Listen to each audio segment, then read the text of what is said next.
friends. Today let us see about courage and perseverance from grade 7th. Hey friends, have you ever faced a challenge that seems impossible to overcome? Yeah, I had. Last year I struggled with mathematics, but I didn't give up. I kept practicing and now I'm one of the top students in my class. That's so inspiring, Sri Abhirami. Courage and perseverance are key to overcoming obstacles. My grandma always says, fall 7 times, stand up 8.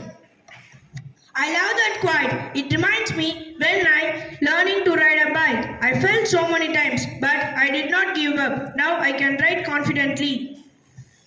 It's not just about achieving success, but also about learning from our failures. Thomas Edison said, I have not failed. I've just found 10,000 ways that won't work.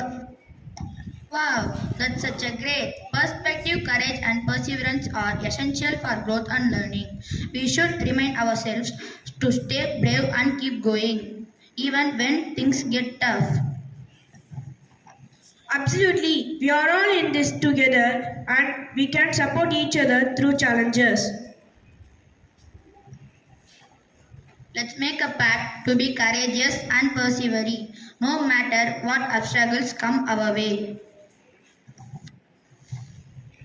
All the 5 friends felt inspired and motivated to face challenges with courage and perseverance. Thank you, friends. Wishing you a fantastic day.